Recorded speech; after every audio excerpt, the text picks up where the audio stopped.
Growing a business is kind of tricky right now. Supply chains are squeezed, tariffs and trade policies are dynamic, and cash flow, it's tighter than ever. You need clarity to come out on top. Without it, you risk falling behind. If only you could hop in the DeLorean and see the future, right? Thankfully, there's NetSuite by Oracle. NetSuite has real-time forecasting to help you move ahead with confidence. This is your AI-powered business management suite and the #1 cloud ERP. Trusted by over 42,000 businesses, NetSuite brings accounting, financial management, inventory, and HR all under one roof. It's your single source of truth, giving you the data and control you need to move quickly. And with AI built in, you can automate the busy work and focus on strategy. NetSuite helps you see what's stuck, what it's costing you, and how to pivot fast. If I were running a business with a lot of moving parts, I'd use NetSuite for full control over everything. Tame the chaos with NetSuite. If your revenues are at least in 7 figures, download the free ebook, Navigating Global Trade, 3 Insights for Leaders at netsuite.com/SPI. That's netsuite.com/SPI. Congrats, your business is doing great. All your hard work is paying off, but you need help like now, and you have to hire fast. How can you hire amazing candidates quickly? Easy, just use Indeed. When it comes to hiring, Indeed is all you need. Stop struggling to get your job post seen on other job sites. Indeed sponsored jobs help you stand out and hire fast. And with sponsored jobs, your posts jump to the top of the page for your relevant candidates so you can reach people you want faster. And it makes a huge difference. According to Indeed data, sponsored jobs posted directly on Indeed have 45% more applications than non-sponsored jobs. One of the things I love most about Indeed is that it has one of the largest databases of job seekers, giving employers access to a wide range of candidates. And with job alerts, I get notified when new candidates apply. And with Indeed sponsored jobs, there's no monthly subscriptions, no long-term contracts, and you only pay for results. So how fast? Well, in the minute that I've been talking to you, 23 hires were made on Indeed, according to Indeed data worldwide. There's no need to wait any longer. Speed up your hiring right now with Indeed. And listeners of this show will get a $75 sponsored job credit to get your jobs more visibility at Indeed.com/smartpassive. Just go to Indeed.com/smartpassive right now and support a show by saying you heard about Indeed on this podcast. Indeed.com/smartpassive. Terms and conditions apply. Hiring, Indeed, is all you need. The perfect product launch. It's the goal for every brand marketer. High heat, fast sellout, and fans posting recipes like trophies. What do Sydney Sweeney's soap drop, Taylor Swift's tickets, and your next launch have in common? Well, they're not bought, they're bragged about. Fanfare turns your drop into a moment. Fanfare cues real fans, blocks bots, and builds launch experiences worth screenshotting. Want hype without the heartbreak? Get Fanfare's 5-step hype drop playbook with our proven success formula and make your next launch unforgettable at fanfare.io/playbook. Again, fanfare.io/playbook. This is the Smart Passive Income Podcast with Pat Flynn, session number 84. Go. Welcome to the Smart Passive Income Podcast, where it's all about working hard now so you can sit back and reap the benefits later. And now your host. He once had a spitting contest with a camel at the San Diego Zoo, Pat Flynn. While DIY website tools are everywhere, most fall short on design and performance. Hit publish. Framer ships your site worldwide in seconds. No code, no compromises. Framer is a powerful, user-friendly platform that delivers developer-level results without writing a single line of code. Make your designs move and convert with Framer. Framer brings your site to life with powerful animations, dynamic content handling, and a design-first approach that helps your site stand out. Framer is the design-first, no-code website builder that lets anyone ship a production-ready site in minutes. Browse hundreds of pixel-perfect templates or even design something of your own on a totally blank canvas. Add bold animations like appear effects, text effects, scroll and looping animations, and much more in seconds. And it's free to start. The built-in AI handles the heavy lifting of generating starter layouts and can even translate your entire site to any language. On the back end, you'll get responsive breakpoints, built-in hosting, a flexible CMS, and privacy-friendly analytics. Ready to build a site that looks hand-coded without hiring a developer? Launch your site for free at framer.com and use code SPI to get your first month of pro on the house. That's framer.com, promo code SPI. Framer.com, promo code SPI. Rules and restrictions may apply. Do you know the secret to businesses that are scaling faster than ever? They're using Upwork to tap into a diverse pool of skilled freelancers across various industries. With Upwork, you can find specialized freelancers in marketing, development, design, and more. Experts who are ready to help you take your business to the next level. I've personally used Upwork myself and can vouch for it. Posting a job on Upwork is easy. With no cost to join, you can register, browse freelancer profiles, get help drafting a job post, or even book a consultation. From there, you connect with freelancers that get you and can easily hire them to take your business to the next level. Upwork makes the entire process easier, simpler, and more affordable with industry-low fees. Post a job today and hire tomorrow with Upwork. Visit Upwork.com right now and post your job for free. That is Upwork.com to post your job for free and connect with top talent ready to help you grow your business. That's Upwork.com. Again, Upwork.com. Hey, what's up? It's Pat Flynn, and welcome to session 84 of the Smart Passive Income Podcast. I'm so excited you're listening.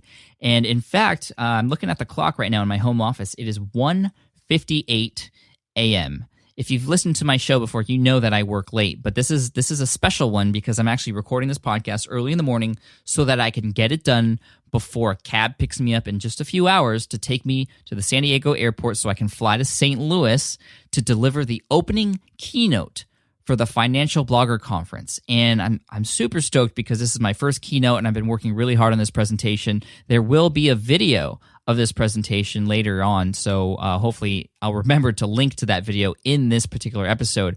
But what is also cool is that my guest on the SPI podcast today, he's going to be there as well. Now, I'm delivering the opening keynote, and he's actually delivering the closing keynote.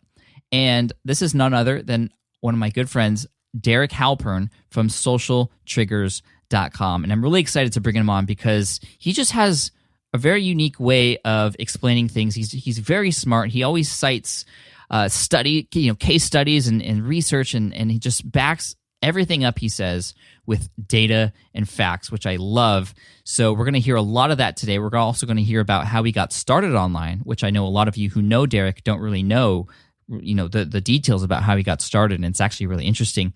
So what we're going to talk about today is selling and getting more sales when you're doing launches and selling products, higher conversions, and basically how to convert browsers into buyers. And like I said, Derek has a lot of great examples to help us get there. So let's just dive right into the interview. Here's Derek Halpern from socialtriggers.com. Enjoy.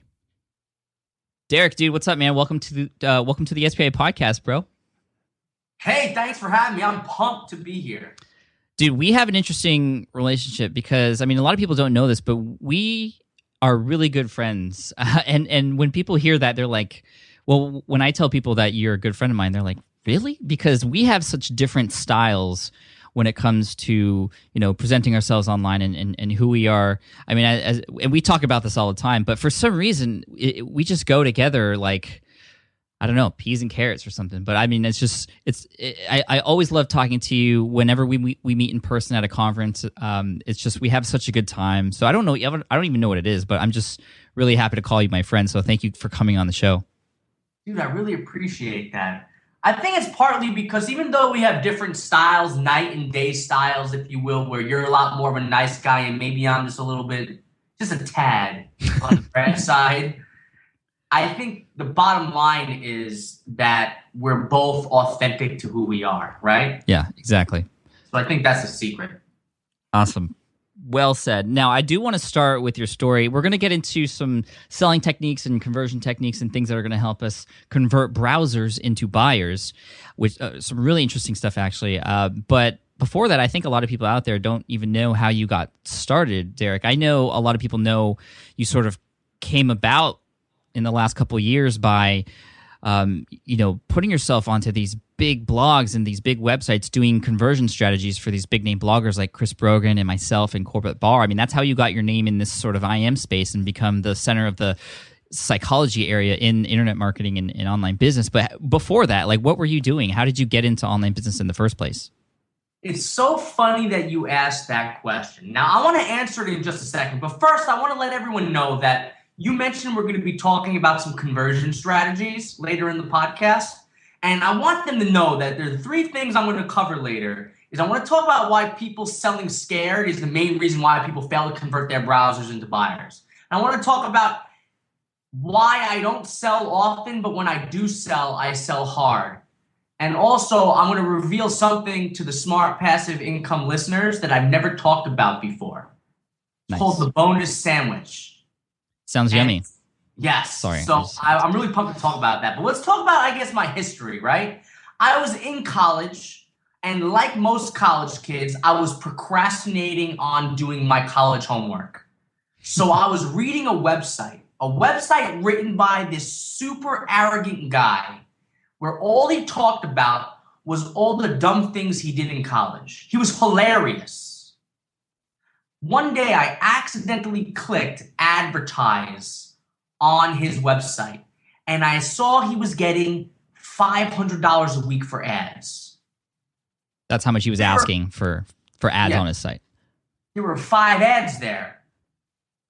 Now, here I was thinking, like, wait a second.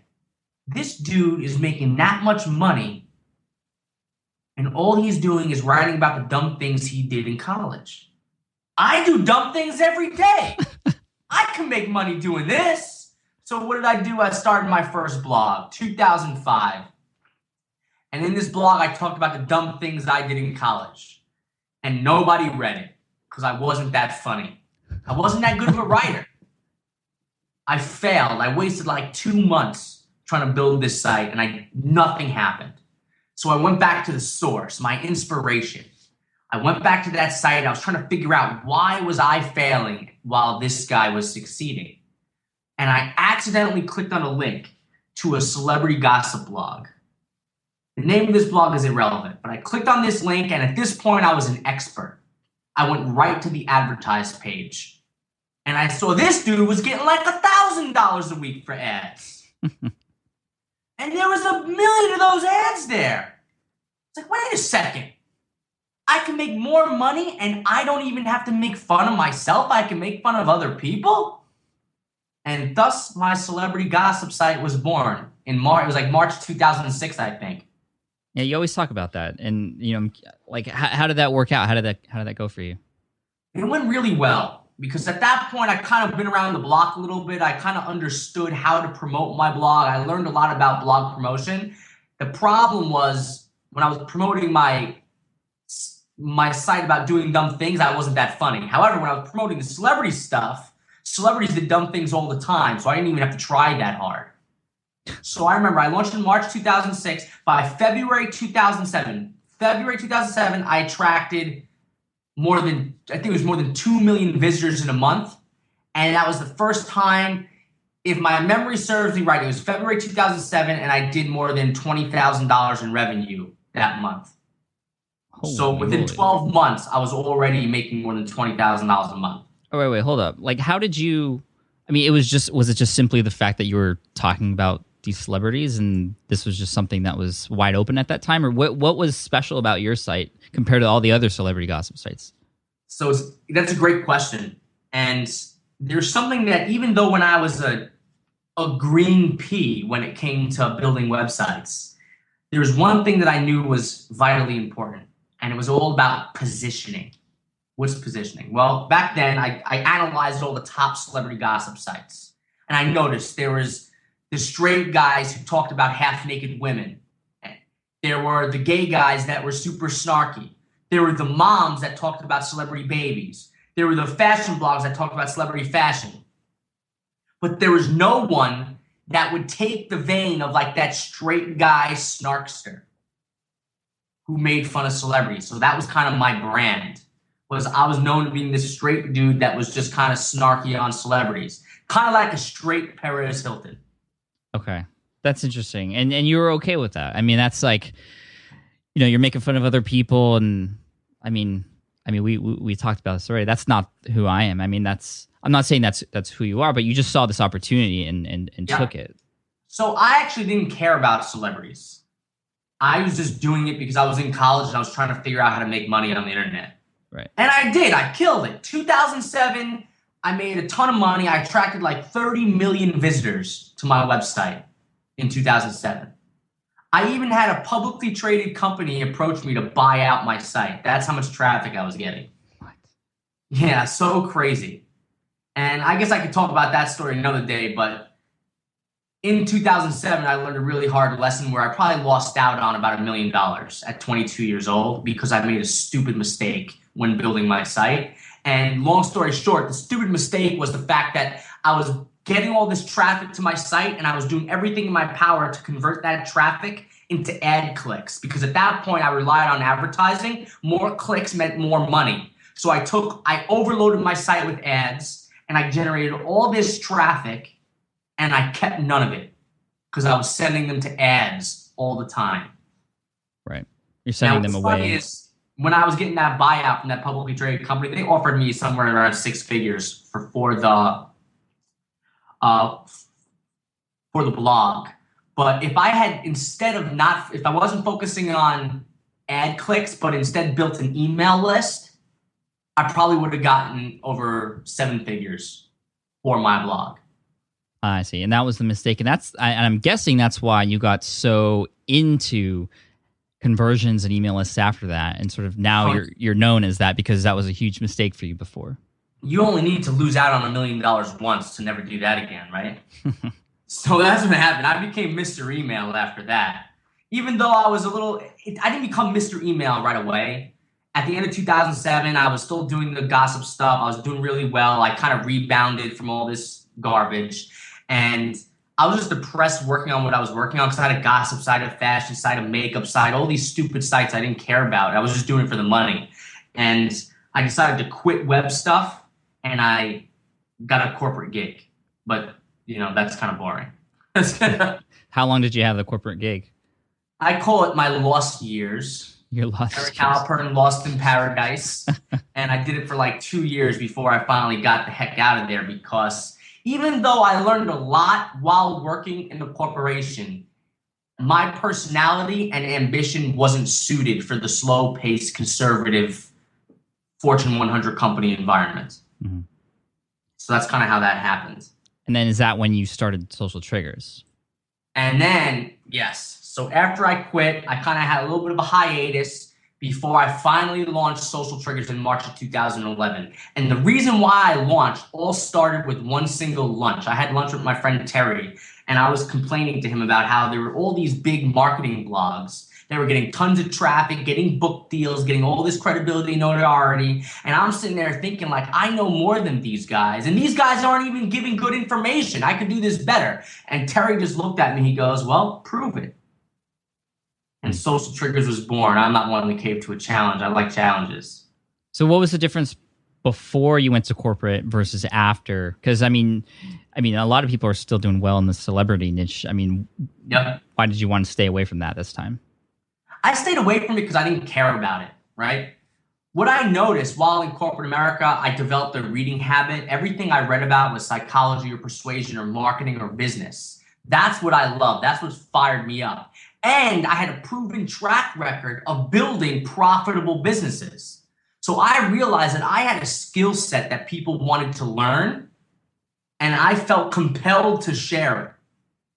And I started it because I wanted to build another business, mind you, but I wanted to build a business doing what I love to do, which was teaching people about emails, conversions, sharing my dumb mistakes that I've made while building different businesses.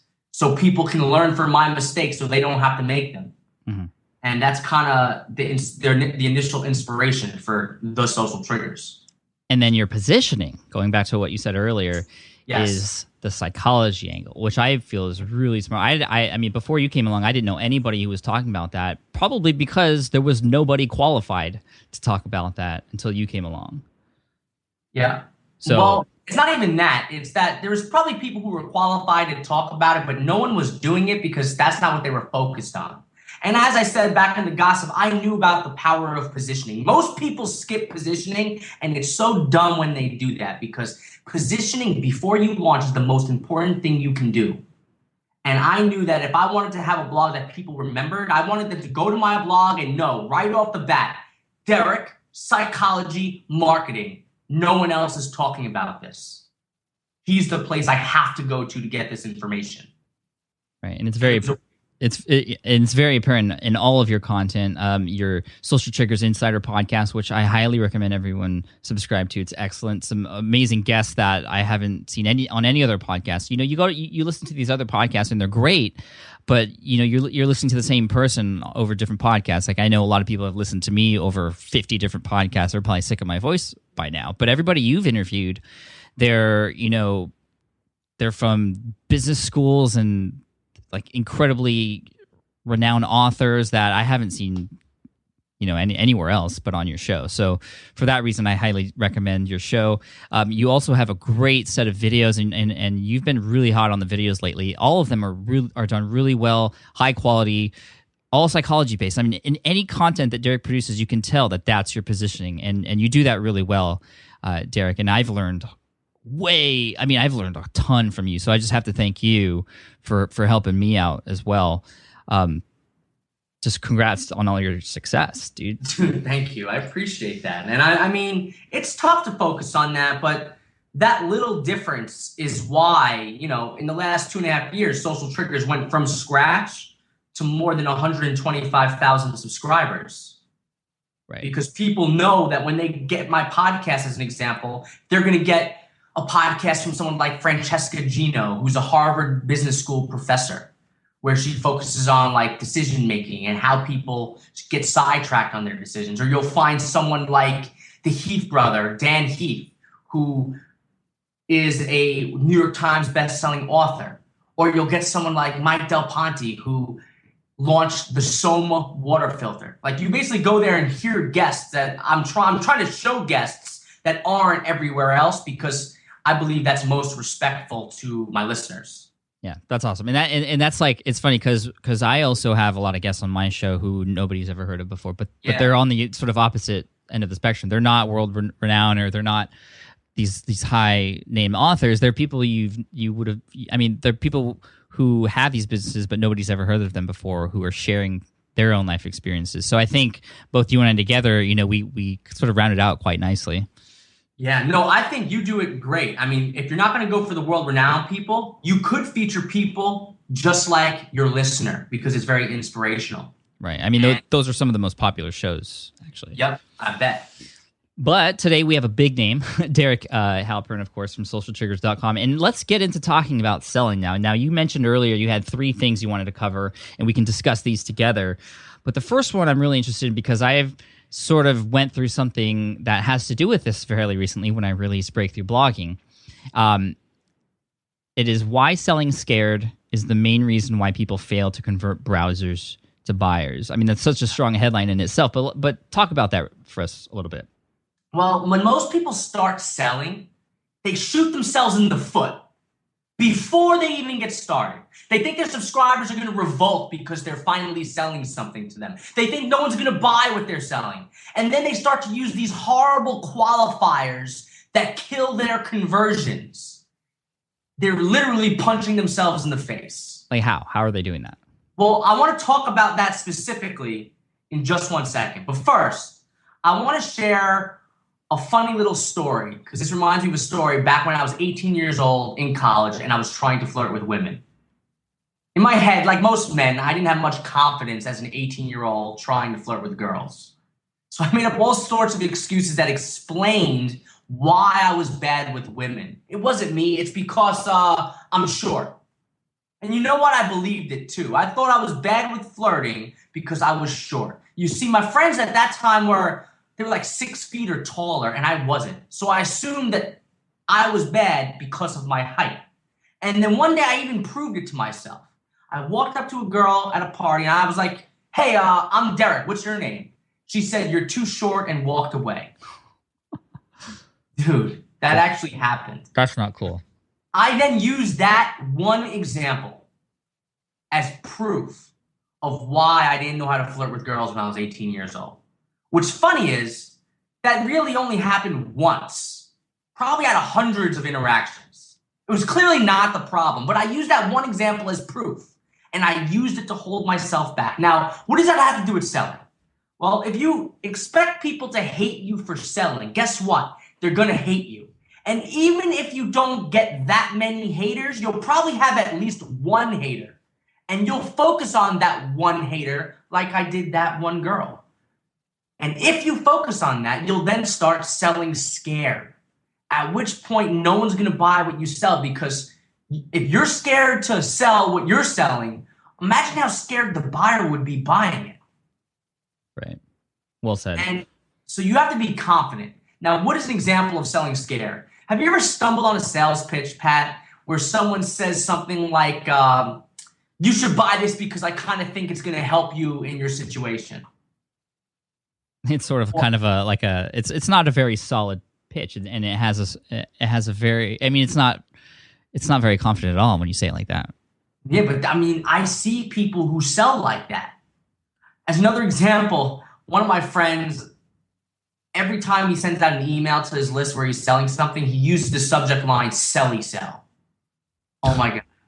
He thinks he's being transparent, but what he's really doing is just displaying his own insecurity about selling to all of his subscribers. And what's funny is, what I really hate about this is you have some people that think that's a good idea, and they say, good idea, man, you're really being authentic. But it's not really being authentic, because if you have to alert people that you're selling because you're scared those people are going to get mad at you, do you really want those people on your list? Let's take this back to when you launched Breakthrough Blogging. Remember the comments? Why don't you tell us about those comments and how I remember I had to go in there and fight with people in your comment section for you. Well, I released Breakthrough Blogging, as you know, and I expected, a little bit of backlash, and I knew, there was going to be a few people who were expressive of their, they were just so used to getting stuff for free from me all the time, and I knew the moment that I was going to put something up for sale, I was going to get a little bit of backlash. And so, of course, there were a couple of those comments. And, I'm really thankful for the community at SPI. Most people responded to that person even before I saw that comment. And you responded yourself, Derek. But it was just really interesting, and for me, myself as a seller, I knew that this is something I have to sell. I was confident in it, which is why these negative comments didn't bother me at the time. And the moment you start letting these types of comments, if you're confident in what you're selling, then you have to keep going strong and keep moving forward with it. But it's the moment that you start to doubt yourself and, getting influenced by other people who say things like that make you start to doubt yourself and what you're selling. That's when you're in trouble, because you shouldn't ever sell anything that you're doubtful of. Yeah. But what's funny is I actually would go so far as to saying that if you think you're going to have that backlash, you're going to telegraph that in your copy. And the backlash is going to happen because you think it's going to happen. Mm-hmm. What's funny is, when I did Social Triggers, I never thought I was going to have any backlash whatsoever. And I gave away a ton of value with Social Triggers for 13 months before I sold anything, my first product. And I actually remember getting almost no backlash when I launched that product. I got 95% positive, response from releasing this product, even from people who couldn't buy it at the time. They were just so happy for me to finally release my product. And there was that small percentage of people who disagreed with that move. But like I said earlier, I mentioned this even in another podcast. This is the smart business move for smart passive income. If I want to create a long-term business, I have to create products of my own and sell them. That's what I want you to do. If you have your own business and you have your own audience and you really care for them and you want to have a long-term business, you have to create products of your own, because I was making money as an affiliate for so long, and I still am, but it was risky it is risky because at any time those affiliate relationships can get cut off, or those companies can get bought out or die or go away, and that's money coming into my house that is not under my control, and that's scary. Very scary. And what I think we should, I guess the key takeaway when you're dealing with selling scared is just realize that maybe 5% of your readership is going to hate you for selling. But guess what? You got to get them off your list, because they're just there. They're going to freeload and create headaches. If they give you crap, just delete them out of your subscribership. I happily delete people from my list. Well, I think another thing is, a lot of people, nothing changed on SPI. I just added something new to it for people who wanted a little bit more help and some advice and things like that, and a place to go to with a forum that is going to take my time. But nothing on the front end. I'm still providing all that free information. Nothing has changed for these people. They just, a few people saw me selling something, and I believe, and you mentioned this, I think, in one of your comments, they just were angry that I was making more money. Yeah, of course they were. That's what happens, right? when you do sell something, people start to here's the bottom line. When you sell something that people want and they can't buy it, they don't take accountability or responsibility for that. They rather point the finger at you and call you greedy. I mean, it's a real sad truth. I'll never forget when there was this one time I offered a product on a webinar or whatnot, and someone emailed me. They're like, "Oh, Derek, that's way too expensive. I would never pay that much." You know, you don't know how to price your products and services. And I responded. I was like, "Do you have a graduate degree on pricing and assessing value of products when you don't even really know what's in the product?" And I remember she responded. She goes, "Well, I guess not." I was like, "Well, what makes you feel qualified to give me advice about how I price my products?" And she goes, "I guess you're right. The real reason was I just couldn't afford it and I felt like I was being left out." This is a real conversation. Interesting. So this is what happens when you get those haters don't hate you. They usually hate themselves.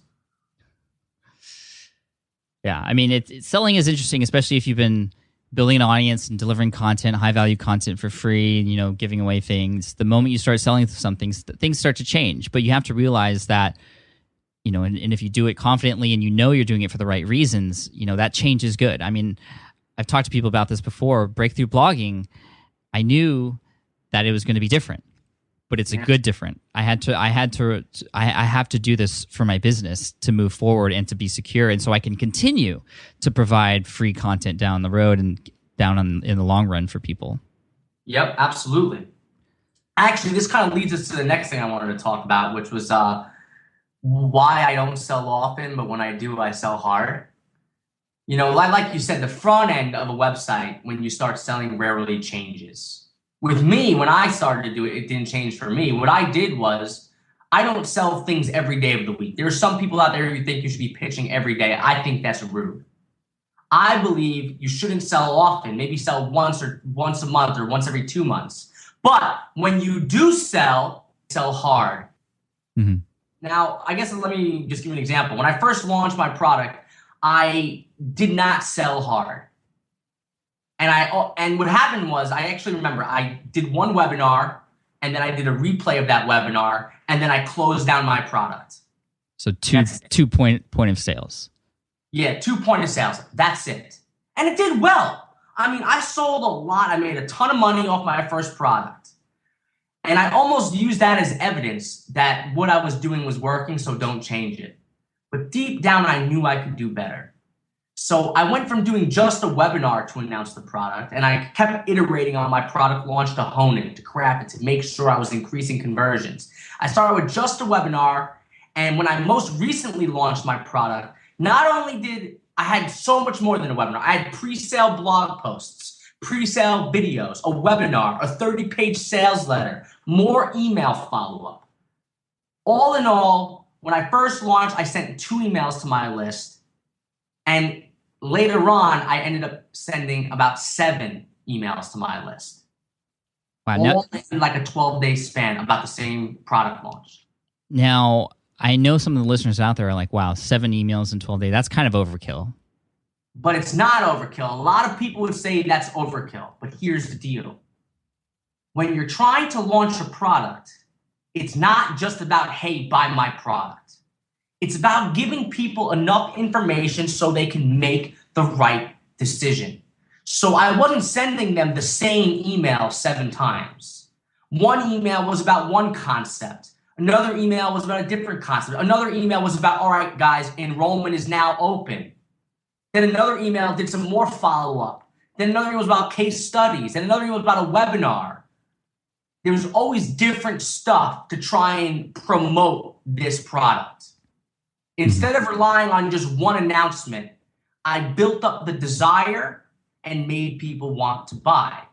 Now, what's funny is a lot of people are like, oh, 7 emails. I would never do that. Well, guess what? I tested it. I tested something very interesting. I took 3 different groups of subscribers, right? And I segmented them out.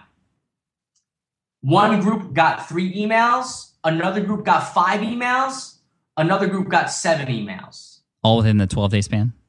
Like all over the course of the launch, right? I wanted to see, did more emails mean more revenue? And what happened? You know what I found out? Let's say there was 10,000 people in group 1, 10,000 people in group 2, and 10,000 people in group 3. No matter how many emails I sent, by the end of the launch, I lost 2% of my subscribers. So if I sent 3 emails or I sent 7 emails, 2% of the starting total unsubscribed. Meaning one thing, if people are going to unsubscribe during a launch, they're going to unsubscribe during a launch, period. Less emails doesn't prevent it. Right. Like imagine someone getting 5 emails, and then saying, you know what, if you send that one more, I'm going to unsubscribe. Like that, I can't imagine that happening. Exactly. Now, at this point, a lot of people are like, well, is that overkill? Did you burn those people out? So I did a post-mortem. I waited a few months, and I then rechecked some of these subscribers.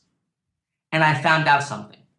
Those subscribers, no matter how many emails they got, there was no statistically significant change in activity.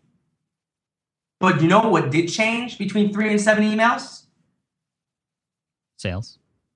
All right, when I first launched my product with just a webinar to when I launched my product with, a whole launch sequence, I do 300% more sales.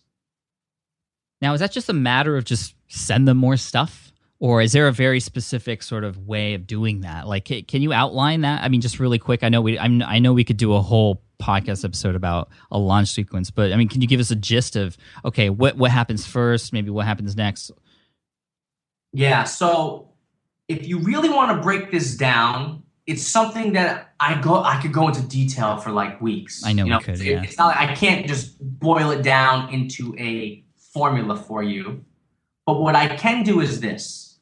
The point of the sequence is to make people want what you're selling before you sell it, then announce that it's for sale, finally convert the people who are on the sidelines into buyers. Those are the 3 stages of the launch. Hey guys, I'm going to be selling something, but right now I'm going to give you some value. Hey guys, I got some more stuff. I'm going to be selling some. Here's some more value. Guys, it's for sale. If you're on the fence, here's what you need to know. Testimonials. Guys, it's closing down. You see how that works? That's kind of like how the structure is. Yeah. Now, there's specific things to say in each one of these emails, and there's a specific way to phrase your offer, but that's the gist of it. And when people go through your launch sequence, I mean, they're on your email list, of course, and they're getting the sequence of emails. Once they buy, they're off the list, right? Like they're not continuing to get those emails. Is that right? Yes, exactly. So if they bought the product, they're not going to be pitched for the same product again. Okay, because that's really important. Because I've purchased products before in a launch sequence just like that. I mean, it works, but then I got pitched to again, like after I purchased it, and then I was like, you know what? Maybe I shouldn't have this product. So that you got to be very careful when you do this and make sure it's all set up. Sometimes that happens, and sometimes it's like a mistake, but most people like to segment that stuff out. Yep. Cool. So going back to your question, or going back to the fact that you don't sell often, but when you sell hard. Yes. That's the launch sequence. But does that also include like what you say? What you say? Like, I mean, selling hard can be interpreted as more emails, or it can be interpreted as, okay, guys, like this is seriously going to change your life. Like if you don't get this, you're gonna be a loser. Like that's selling hard too. But I mean, well, selling hard doesn't mean you sell hype. Selling hard to me is don't be scared to ask for the sale. When I'm selling, I'm going to tell you exactly why you should buy what I'm selling. I'm not going to be like, oh, P.S. I have this product. If you're interested, check it out. Right. I know a lot of people who kind of hint at the little sale at the end. Yeah, don't do that. That's a mistake. I mean, if you believe in what you're selling, if you're not selling hard, your competitors are. And chances are you probably think your product is better than your competitors. So why would you let them pick up those sales that, one, you rightfully deserve, and two, is better for your customer? If you don't sell hard and a lackluster competitor gets that customer instead, you actually did your customer a disservice. Very, very well put, Derek. Now let's talk about, closing up here, this bonus sandwich. I mean, this must have to do with, selling as well. I don't know if this is something that you would include in the launch sequence, but It sounds very interesting. And I made the stupid joke earlier how it sounds yummy, so I'm not going to say that again, although I already just did. But anyway, yummy. What is the bonus sandwich? All right, when you want to sell something, it's smart to provide strategic bonuses and incentives to increase conversions. If you don't offer bonuses and incentives, you're going to leave a ton of revenue on the table, so don't do that.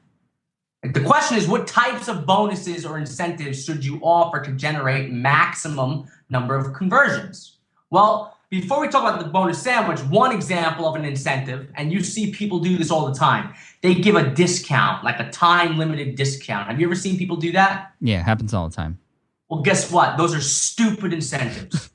All right, if you're discounting your products, that means you don't value what you're selling, and you're sending that message to your customers. I'll never forget, there's this big story about JCPenney, about how I don't remember the exact numbers off the top of my head, but it was like 98% of their sales at JCPenney was because of sales. Like almost all their sales came in at 50% off or more.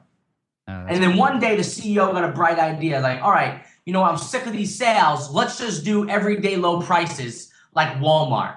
So instead of selling a $14 shirt for $6, we'll just sell it for $7 every day of the week. Well, guess what? People hated it. People were accustomed to sales. People looked at those sales like crack. They just needed sales to buy. And if you're discounting your products, you're going to train your list and your customers to only buy from you when you're giving a sale. Don't do that. Now, that said, there's another type of incentive that isn't a discount, right? There's a value-added incentive. And value-added incentives are the best as long as you package it the right way. Now, I'll talk about packaging and the bonus sandwich specifically in a second, but what's a good value-added incentive?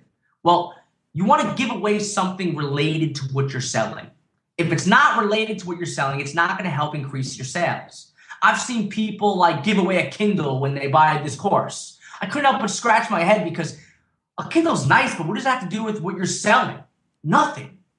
Mm-hmm. Bonuses for the sake of bonuses might convert some people over, but the best way to convert the maximum number of people over is to offer something related to what you sell. So if you're a bank, for example, and you are selling a checking account, or whatever, you want to give away free checking instead of a stapler or a calculator. Exactly. Or if you're opening, a lot of banks say, if you open a savings account, we'll put the first $100 in there for you. Right. Think about that for a second. If you're opening a savings account, it's because you're trying to save money. And what better way to save money than to just be given $100? Yeah, I've seen that I've seen 25, 50, 100, as opposed to a free calculator, what is that? Who cares about that free calculator? I mean, even when I have a blog training course, and one of the things I do with bonuses tend to be advanced trainings. Here's the basic stuff. The bonus will be advanced copywriting or advanced SEO. And that's another example of offering related stuff. Or if you're selling WordPress themes, offer, a free plugin. Or if you're selling, let's say, Bluehost, you can offer a free step-by-step guide on what they should do after they install their Bluehost blog, if they buy through your affiliate link. See how that works? And what's great about that, actually, if you offer a free step-by-step guide after you buy, all you got to do is email me your Bluehost receipt. You know what the best part is? If you get people to email you their Bluehost receipts, now you're going to get their name, and their name is a buyer, and you'll know who bought. Right. So that's amazing. Now, let's just keep going. Now, how does this all tie in? Now, how do you package these bonuses the right way? That's the real question, right? Mm-hmm.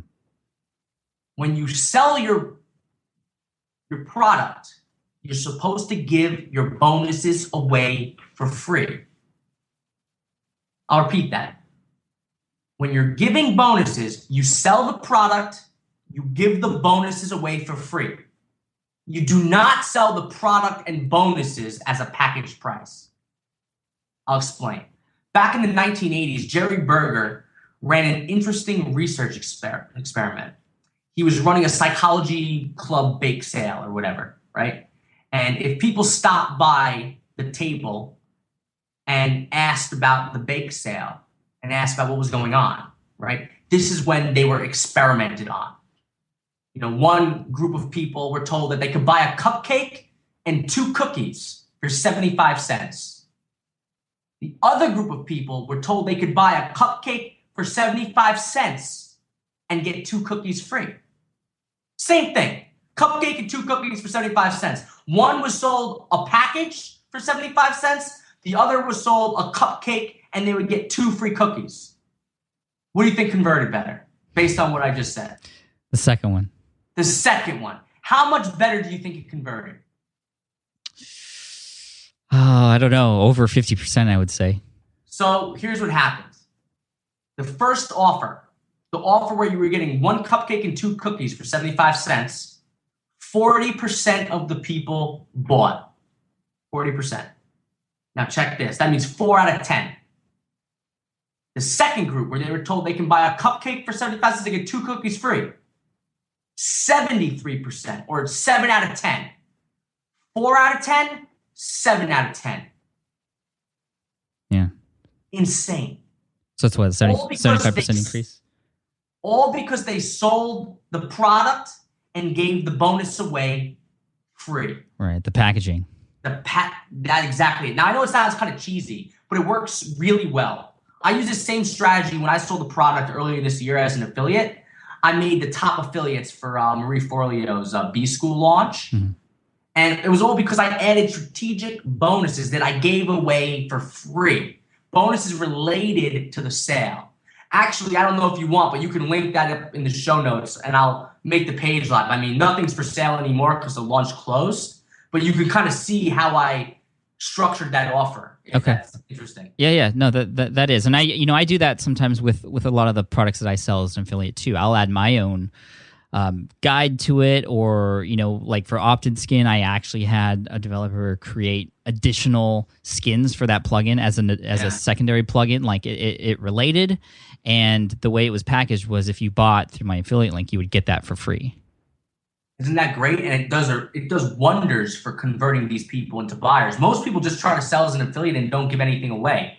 But giving that little something away can be the difference between conversions that make you happy and then conversions that make you go, woohoo, Now, with these bonuses, I see a lot of people say, okay, you get this bonus that has a $79 value for free.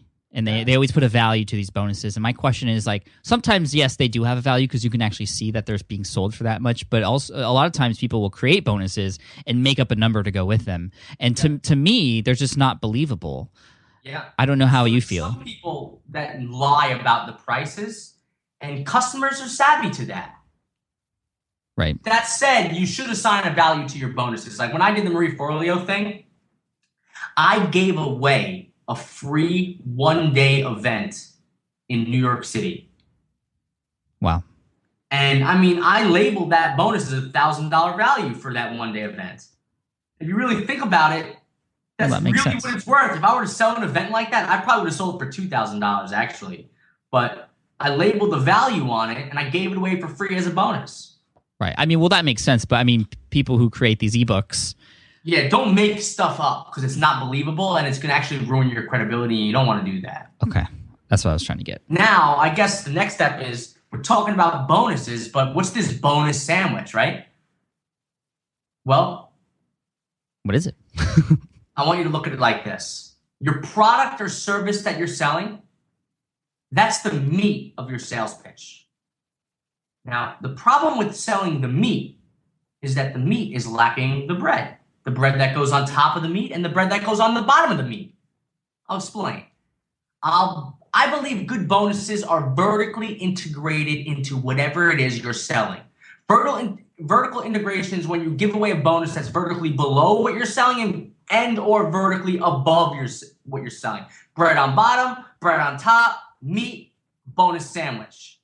Now, what do I mean by the bread on the bottom? Well, this bonus, the bottom bonus, should focus on giving away something that's preventing your ideal customer from using the product or service right now.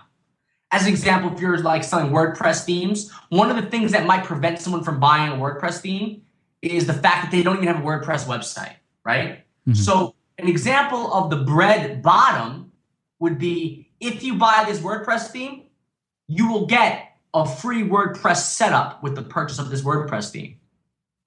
Now your bonus converts these people that don't have websites into people who want to buy your theme. The bread on the bottom. You see how that works? Yeah. Now, that's the bread below. Check. Now, the same example, what's the bread on top? Well, that's when you offer a bonus that comes after people get and start using your product. So working off that WordPress theme example, if a WordPress setup comes before installing a WordPress theme, what comes after it? Maybe tweaking the theme for maximum conversions, right? So the perfect bonus there would be a guide to increasing conversion rates on your blog. So now you're giving away a WordPress setup, a WordPress theme, and an ebook to increase conversions. Bonus sandwich. The whole point of this bonus sandwich is to turn as many browsers into buyers as possible by creating bonuses that address the objections that your customer may have to buying what you sell. Love it. So if I, for example, we're going to sell an ebook about how to write an ebook for Kindle, for example, a bottom bread piece could be how to write a good story. Or a free ebook on how to write a good story, or how to be a great writer, or how to, something that has to do with what I'm eventually going to create. That empowers them to write the ebook, yes. And right. then something after it would be how to market your ebook. Exactly. I love that. The bonus sandwich. The bonus sandwich. And it works for everything. Like even if you're selling, consulting or services, let's say you're a web designer, right? What's one reason why people may not want to buy a web design? Well, they're worried that you're going to mess up their site. So you're selling a web design. Bonus one, the bottom bonus, is that you will back up their entire site and ensure them if something goes wrong, you can revert back to their old design instantly. Like that's bonus one to allay objection number one. Bonus two, the bread on top for a web design could be maybe people are worried that the web design they're about to buy is not going to convert like they had hoped.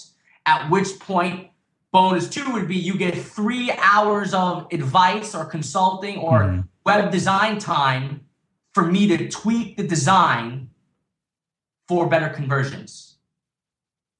Kind of see how that works? Yeah, dude. That's just sweet. By bonus sandwiching. And when you create these bonus sandwiches, your initial product, the product you're selling, like the theme, the design, the ebook, is actually gives the impression that it's worth more.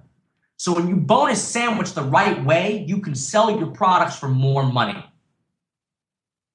Yeah, that's great. I'm just trying to, dude. That's awesome. I love that. I'm going to need to try that out and think of, for example, my lead exam site, I have a lot of opportunities to do some sandwiching. The what's on the bottom, I'm still trying to think of, but what's on top is, okay, well, what happens after you pass the exam? I mean, I don't even address, for me in that site, and the issue with that site is right now, Green Exam Academy is what I'm talking about, is once people pass the test, they're done with me. And there's got to be a way to hold them after, and perhaps starting that conversation in a bonus after they make a purchase or with their purchase will keep them on to my brand, and I can perhaps at least put them into a product as an affiliate that can help them after they pass the test. Just thinking out loud here. Like even something like, if I don't even know what the Green Exam Academy is. Like I know that's your site, but I don't really know what kind of jobs you get for that. I thought you were my friend, man. Just kidding. But like you might even give something like, all right, now that you're ready to get the Green Exam Academy, here's how to do it and get the highest salary. Yeah, no, that's good. Okay, so you pass the test. Here's how you can use your Lead AP credential to approach your boss to get a higher salary, which is exactly what I did. Dude, that's so smart. Did you? Yeah, I did that. I did that in March 2008. I passed the lead exam, and then I approached my boss and actually threatened to leave the company, kind of ironically, if they didn't bump up my pay. And I shared the Lead AP exam, and I shared back then it was called inthelead.com, but the website that I created that held my notes, which eventually turned into this business, but it was only created just for me. I shared that with my boss, and he was really impressed. And I didn't even make the connection that I could share this with the rest of the world until I got laid off, which is really interesting. But anyway, I did that. I approached my boss and said, you know what? I did this, and I'm this focused on becoming, an architect, a world-renowned one, if possible, one day, and I feel I deserve this raise, and I got one. I actually bumped my salary up from $38,000 a year to $66,000 a year. Just by passing a test. Don't you think the people who pass a test want to know that? Yeah. Duh. So that's kind of how the bonus sandwich works. And I believe if you're selling anything, the bonus sandwich can work to help you convert more browsers into buyers. But remember, you want to sell the product and give the bonuses away for free. And at this point, you want to make sure you're not going to give away something that you have previously sold to someone else because it makes them feel bad about themselves. You want to, like with me, when I give away bonuses, I could sell them separately, but I don't. You get more bang for your buck if you include them into. Exactly. The only way to really get them is to buy them.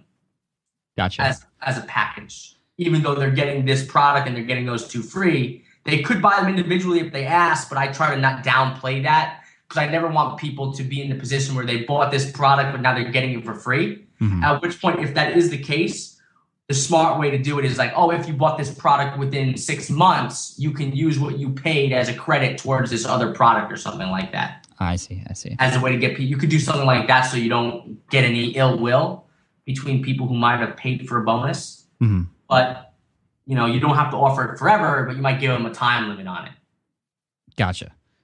Dude, man, this has been a great conversation. I know the listeners have gotten a lot out of this and, have a lot of things to think about now, especially if they are already selling something. And even if they're not, in the approach to selling something in the future, this is definitely going to help. Derek, there was one thing I want you to talk about really quick, and that is a special link that the listeners can go to and what they're going to get there.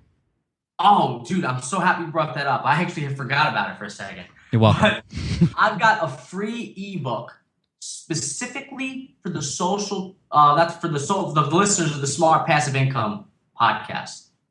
And you can access it by going to socialtriggers.com/Pat, P-A-T, socialtriggers.com/Pat.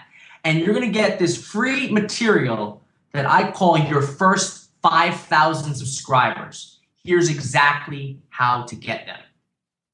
Nice. And in this ebook, I'm just going to go over some deceptively simple tactics to attract raving fans and lifelong customers. And they can get it at socialtriggers.com/Pat.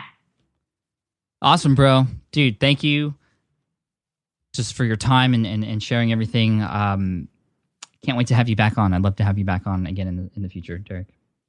Hey, thanks for having me. I was pumped that I got to share some of this nerdy sales stuff that I don't always get to talk about because usually when I start talking about like psychology of bonuses, most people are like, who cares about that?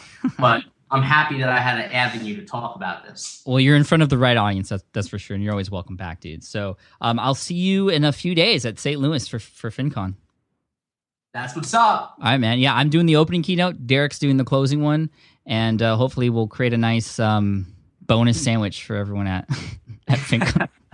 Gonna sandwich the whole conference with Mr. Nice Guy and Mr. Bad Guy. All right, man. Have a good night. Take care. Peace. All right. I hope you enjoyed that interview with Derek Halpern from socialtriggers.com. You can get the show notes and the resources over at smartpassiveincome.com/session84. And lastly, I just have a quick favor to ask you. If you really enjoy this show, I would love for your vote at podcastawards.com. Once again, the Smart Passive Income Podcast has been nominated for the best business podcast at podcastawards.com. I've been nominated the last 2 years, actually, and did not win. And I'm going to try again this year. I would love your support.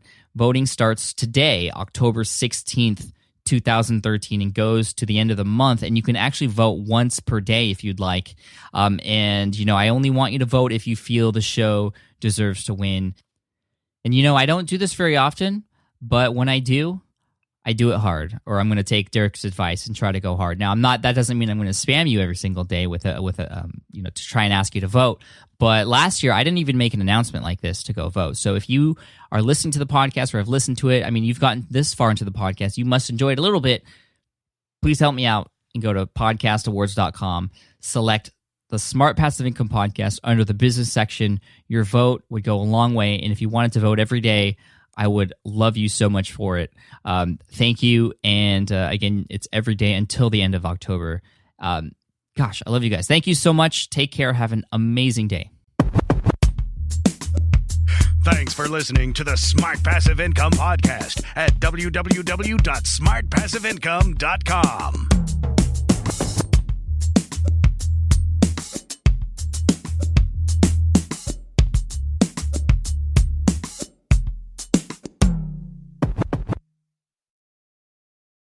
More people dream about building their own business and being their own boss rather than retiring early. But a majority of them never even take the first steps to register the business. Why? Because starting a business can feel overwhelming. With legal forms, paperwork, finances, it's a lot. And that's where Taylor Brands comes in. Taylor is a complete business builder designed to make launching your business simple and stress-free. You can register your LLC in just minutes, keeping your personal and business assets separate from day one. And from there, you can get access to everything you need to get off the ground, from legal documents, licenses and permits, invoicing and bookkeeping tools, and even a 100-day business coaching program to help you hit the ground running.